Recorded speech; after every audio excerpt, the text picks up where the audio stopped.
Hello.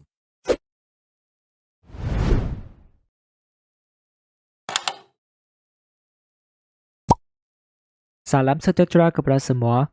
Saya Tiomex. Saya suka makan burger. Hari ini kita akan belajar bagaimana menyelesaikan sistem persamaan linear dengan kaedah penghapusan.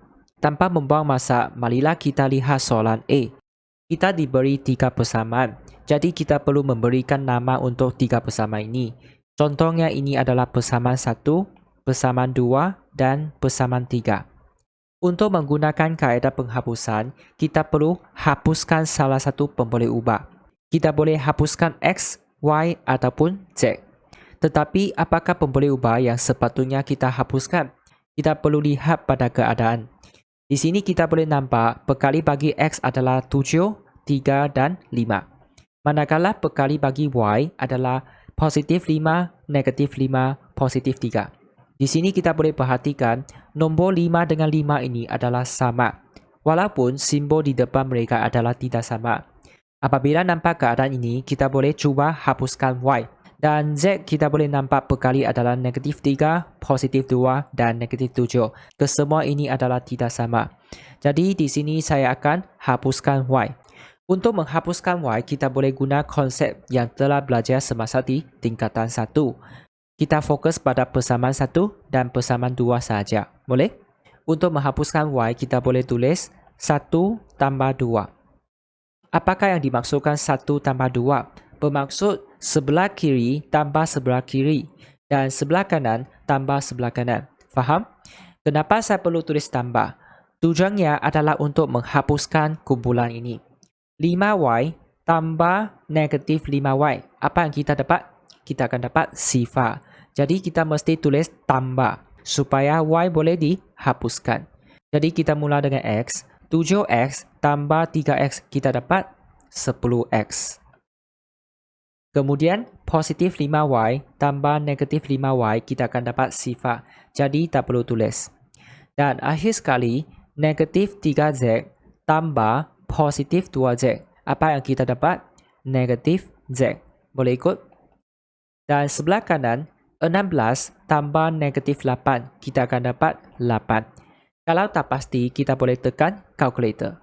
Ini merupakan persamaan yang baharu, jadi saya akan letak nama yang baru, iaitu persamaan 4.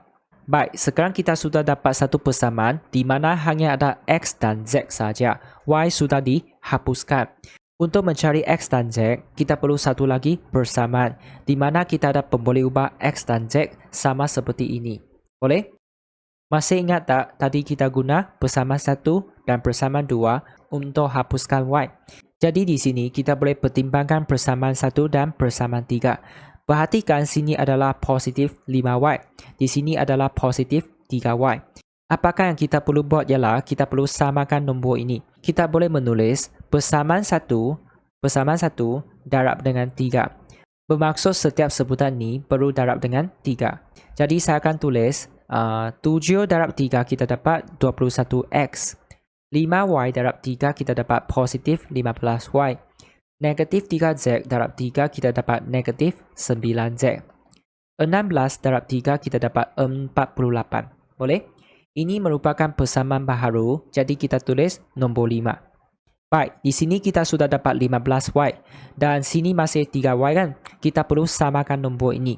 Jadi saya akan tulis persamaan 3 darab dengan 5. Supaya 3 ini boleh tukar jadi 15. Setiap sebutan darab dengan 5. 5X darab 5 kita dapat 25X. Positif 3Y darab 5 kita dapat 15Y. Dan negatif 7Z darab 5 kita dapat negatif 35Z. 0 darab 5 kita dapat 0. Ini merupakan persamaan yang baharu, iaitu persamaan ke-6. Boleh? Perhatikan nombor di depan Y sudah sama kan? Iaitu 15. Kalau nombor sama, maka kita boleh hapuskan pemboleh ubah Y. Okay? Jadi kita boleh tulis persamaan 5 tolak dengan persamaan 6. Kenapa mesti tulis tolak? Sebab 15Y tolak positif 15Y kita akan dapat sifar. Kalau kita tulis tambah, nanti akan jadi apa? 15Y tambah positif 15Y akan dapat 30Y. Kita tak akan hapuskan Y. Okey, jadi kita mesti tulis tolak, bukan tambah. Bermaksud setiap sebutan di kiri, tolak setiap sebutan di kiri. Sama juga sebelah kanan tolak sebelah kanan. 21X tolak 25X kita dapat negatif 4X. 15Y tolak 15Y kita dapat sifar. Negatif 9 tolak negatif 35. Kita boleh tekan kalkulator. Negatif 9 tolak dengan negatif 35. Jadi kita dapat positif 26Z. 48 tolak dengan sifar. Kita dapat 48. Ini merupakan persamaan baharu, jadi saya boleh tulis persamaan 7. Selepas itu, kita sudah boleh mencari nilai X dan Z. Perhatikan kita ada persamaan 4 dan persamaan 7, di mana kita ada pemboleh ubah X dan pemboleh ubah Z sahaja. Bila nampak keadaan ini, kita sudah balik kepada silibus tingkatan 1, di mana kita hanya ada 2 pemboleh ubah sahaja. Y sudah dihapuskan. Jadi kita nak gunakan cara apa? Mungkin kita masih boleh menggunakan penghapusan. Perhatikan perkali bagi Z adalah negatif 1. Perkali bagi Z adalah positif 26. Jadi apakah yang kita perlu buat ialah kita boleh darabkan keseluruhan persamaan ini dengan 26 supaya nombor mereka menjadi sama. Jadi saya boleh tulis persamaan 4 darab dengan 26. Okey, keseluruhan darab 26. 10 darab 26 kita dapat 260X. Negatif 1Z darab 26 kita dapat negatif 26Z. Dan akhir sekali 8 darab 26 kita boleh tekan kalkulator. Kita dapat 208. Ini adalah persamaan yang baharu, jadi saya letak nombor 8. Selepas itu kita perhatikan persamaan 7 dengan persamaan 8. Kita boleh nampak nombor di depan Z adalah sama, iaitu 26. Walaupun simbol di depan mereka adalah tidak sama. Tak apa, kita masih boleh hapuskan mereka. Jadi saya boleh tulis persamaan 7 tambah persamaan 8. Kita mesti tulis tambah, sebab positif 26 tambah negatif 26 kita akan dapat sifar. Kita nak hapuskan Z supaya boleh cari X. Jadi di sini kita boleh tekan negatif 4 tambah 260, kita dapat 256X. Ini tambah ini kita akan dapat sifar, jadi tak perlu tulis. Dan sebelah kanan kita tambah juga 48 tambah 208, kita dapat 256. Dengan ini kita boleh cari nilai X. 256 bahagi dengan 256 kita dapat 1. Akhirnya kita dapat nilai X. Selepas kita mendapat nilai X, kita boleh mencari nilai Z dengan menggantikannya ke dalam persamaan 4 ataupun 7. Jadi saya akan tulis dari 4. Jadi kita dapat apa? 10 darab 1 tolak 1Z sama dengan 8. Okey? Dan kita selesaikan 10 tolak Z sama dengan 8. 10 tolak dengan 8 sama dengan Z. 2 sama dengan Z, maka Z sama dengan 2. Dengan ini kita sudah berjaya dapat X dan Z. Sekarang kita hanya tinggal Y. Untuk mencari nilai Y, kita boleh menggunakan mana-mana persamaan. Okay, contohnya saya boleh menggunakan persamaan 1. Okay, jadi saya akan tulis dari 1. Okay, dari 1 kita dapat 7X tambah 5Y tolak 3Z sama dengan 16. Jadi kita hanya perlu gantikan X dan Z ke dalam untuk cari Y. 7 darab 1 tambah 5Y tolak 3 darab 2 sama dengan 16. 7 tolak 6 kita dapat apa? 1 sama dengan 16. Okay. 5Y sama dengan 15. Maka Y sama dengan 3. Jadi saya boleh tulis X sama dengan apa? X sama dengan 1. Kemudian Y sama dengan 3. Dan Z sama dengan 2. Boleh? Ini saja. Selepas kita mendapat nilai X, Y dan Z, sebenarnya kita boleh semak jawapan. Bagaimana semak jawapan? Cikgu salin jawapan dulu. X sama dengan 1, Y sama dengan 3, Z sama dengan 2. Kalau kita nak semak jawapan, sebenarnya kita boleh menggunakan kalkulator. Kita hanya perlu masukkan ketiga-tiga persamaan ini ke dalam kalkulator. Okey, jadi kita boleh tekan, kita cari equation ataupun function. Lepas tu kita pilih nombor 1, simultaneous equation. Lepas tu di sini ada berapa unknown? Kita ada 3 pun boleh ubah kan?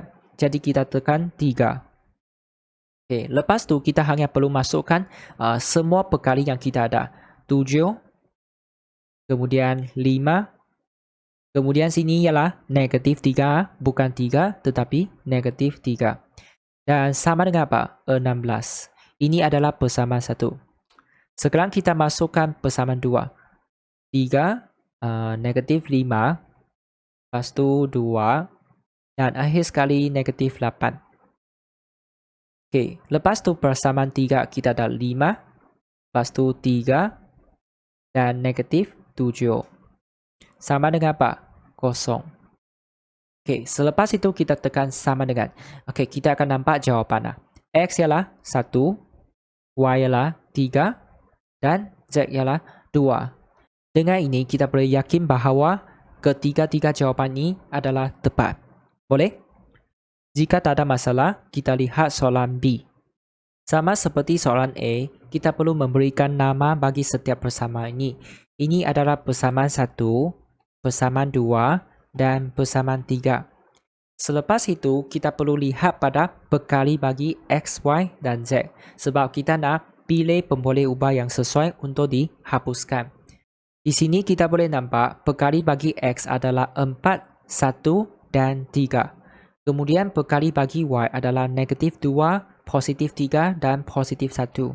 Dan akhir sekali perkali bagi Z adalah positif 3, negatif 4 dan positif 2. Daripada pemerhatian, kita boleh nampak semua perkali adalah tidak sama. Jadi, apakah yang kita perlu buat? Mungkin kita boleh mempertimbangkan X. Okay, sini ada 4, 1 dan 3 kan? Mungkin kita boleh darabkan persamaan 2 dengan 4. Supaya nombor di depan X adalah sama. Jadi sasaran kita adalah hapuskan X. Jika anda ingin menghapuskan Y, pastikan anda menukarkan nombor di depan Y menjadi sama. Boleh faham?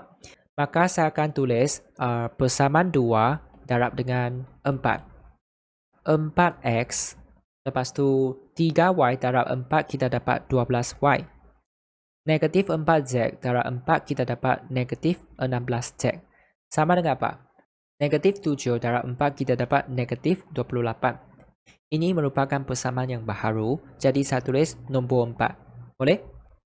Selepas itu, kita boleh perhatikan perkali bagi X sudah menjadi sama. 4X dengan 4X sama. Jadi saya boleh tulis persamaan 1 tolak persamaan 4. Ingat sini kita perlu tulis tolak, bukan tambah. Sebab 4X tolak 4X kita akan dapat sifar. Kita nak hapuskan X, jadi mesti tulis tolak. Boleh faham? 4X tolak 4X dapat sifar, jadi tak perlu tulis. Negatif 2Y tolak positif 12Y. Apa yang kita dapat? Negatif 14Y. 3Z tolak dengan negatif 16Z, kita akan dapat positif 19Z. Boleh faham? Dan akhir sekali, 1 tolak dengan negatif 28, kita dapat 29. Ini adalah persamaan yang baharu, jadi saya tulis nombor 5. Setakat ini, kita sudah dapat satu persamaan di mana hanya ada 2 pemboleh ubah, iaitu Y dan Z. Kita perlu satu lagi persamaan yang ada Y dan Z, supaya kita boleh cari nilai Y dan Z.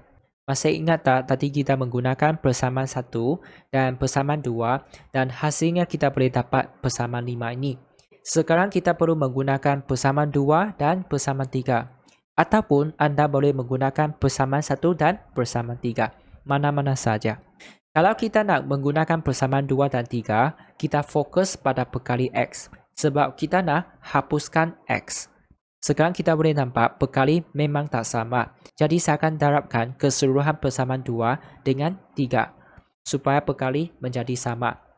Jadi saya boleh tulis persamaan 2 darab dengan 3. Maka saya boleh dapat 3X 3Y darab 3 kita dapat positif 9Y. Kemudian negatif 4Z darab 3 kita dapat negatif 12Z. Negatif 7 darab 3 kita dapat negatif 21. Ini adalah persamaan yang baharu. Jadi saya tulis persamaan 6. Apabila sampai tahap ini, kita perlu faham persamaan 2 ni sudah berubah menjadi persamaan 6. Bermaksud kita perlu fokus pada persamaan 3 dengan persamaan 6, di mana kita perlu hapuskan 3x ini. Boleh? Jadi saya perlu tulis persamaan 3 tolak dengan persamaan 6. Tujuannya untuk hapuskan x. 3x tolak 3x kita akan dapat sifar. Jadi kita perlu tulis y tolak positif 9y kita akan dapat negatif 8y. Positif 2z tolak dengan negatif 12z. Kalau tak pasti, anda boleh menekan kalkulator. Positif 2 tolak dengan negatif 12. Kita dapat positif 14. Dan akhir sekali, kita ada 5 tolak negatif 21. Kita dapat 26. Ini adalah persamaan yang baharu, kita tulis nombor 7. Selepas kita dapat persamaan 7, kita boleh lihat persamaan 5 dengan 7. Sebab kita ada pemboleh ubah y dan z, ini pun sama, y dan z. Apabila nampak ini, kita sudah balik kepada silibus tingkatan 1, iaitu kita hanya ada 2 pemboleh ubah sahaja. Bagaimana untuk mencari y dan z? Kita masih boleh menggunakan kaedah penghapusan. Jadi kita perlu samakan nombor ini. Kita boleh tulis persamaan 5 darab dengan 8. Tujuannya saya nak hapuskan y. Negatif 14 darab 8. Jadi saya boleh tekan kalkulator. Darab dengan 8 kita dapat negatif 112 y. Kemudian 19 darab 8 kita dapat 152. Dan akhir sekali 29 darab 8 kita dapat 232. Ini adalah persamaan yang baharu. Boleh? Jadi saya boleh tulis persamaan 8. Kemudian persamaan 7 perlu darab apa? Perlu darab dengan 14. Okey, saya darab kamu, kamu darab saya. Supaya nombor di depan mereka adalah sama. Jadi saya boleh tulis persamaan 7 darab dengan 14. Okey, negatif 8y darab 14 mesti boleh dapat ini. Negatif 112y. Kemudian 14 darab 14 kita boleh dapat 196z. Dan akhir sekali 26 darab 14 kita boleh dapat 364. Ini adalah persamaan yang baharu, kita boleh tulis persamaan 9. Selepas itu kita sudah boleh fokus pada persamaan 8 dan persamaan 9 sebab perkali mereka sudah menjadi sama. Jadi saya boleh tulis persamaan 8 tolak dengan persamaan 9. Kenapa tulis tolak? Sebab ini tolak dengan ini akan dapat sifar. 152 tolak 196. Kita boleh tekan kalkulator. Kita dapat negatif 44. 232 tolak dengan 364. Kita dapat negatif 132. Maka kita sudah boleh cari nilai Z. Negatif 132 bahagi negatif 44. Kita dapat 3. Selepas kita dapat Z, kita boleh cari Y. Bagaimana cari? Mungkin kita boleh pilih persamaan 5 ataupun persamaan 7. Mana-mana sahaja. Okey, jadi saya tulis dari 5. Kita gantikan 3 ke sini. Jadi saya boleh tulis negatif 14y tambah 19 darab dengan 3 sama dengan 29. Okey, kemudian kita pemudahkan negatif 14y tambah 19 darab 3 kita dapat 57 sama dengan 29. Kita boleh pindahkan positif 57 ke sebelah kanan. Negatif 14y sama dengan apa? 29 tolak 57 kita dapat negatif 28. Maka kita boleh dapat nilai y. Bahagi dengan negatif 14. Jadi kita dapat 2. Boleh? Selepas kita dapat z dan y, kita sudah boleh mencari x. Kalau nak mencari X, kita boleh menggunakan mana-mana persamaan saja. 1, 2 ataupun 3. Contohnya saya nak guna persamaan 3. Jadi saya akan tulis dari 3, kemudian salin ini. Boleh? Dari 3. Persamaan dia ialah 3X tambah Y tambah 2Z sama dengan 5. Kita hanya perlu gantikan Z dan Y ke dalam. Jadi saya dapat 3X tambah 2 tambah 2 darab 3 sama dengan 5. 2 tambah 6 kita dapat 8 sama dengan 5. 3X sama dengan 5 tolak 8 negatif 3. Maka kita dapat nilai X negatif 1. Jadi kita tulis satu kesimpulan. X sama dengan negatif 1, Y sama dengan 2, dan Z sama dengan 3. Boleh? Selepas kita dapat jawapan ni, kita boleh semak jawapan dengan kalkulator. X ialah negatif 1, kemudian Y ialah 2, dan Z ialah 3. Okey, jadi kita masukkan semua persamaan ni ke dalam kalkulator. Kita pilih A, kemudian pilih nombor 1, pilih 3. Jadi kita masukkan perkali 4, kemudian negatif 2, kemudian 3, dan akhirnya 1.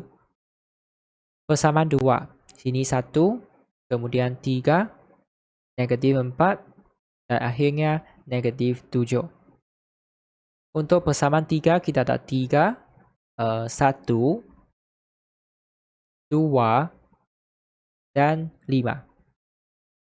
Kemudian kita tekan sama dengan. Apa yang kita nampak? X ialah negatif 1, Y ialah 2, dan Z ialah 3. Bermaksud kesemua jawapan ini adalah tepat. Ini adalah kaedah penghapusan. Jika anda berminat untuk menonton video penggantian, anda boleh menekan link di bawah. Sekian, terima kasih. Jika anda rasa video ini dapat membantu rakan-rakan, sila share kepada mereka dan jangan lupa subscribe saluran Tio Maths dan like video ini. Jika anda mempunyai sebarang soalan, anda boleh komen di bawah dan saya akan cuba membantu anda secepat mungkin. Anda juga boleh cadangkan topik yang kurang faham dan saya akan cuba membuat video yang berkaitan dalam masa yang terdekat. Sekian, terima kasih. Jumpa lagi.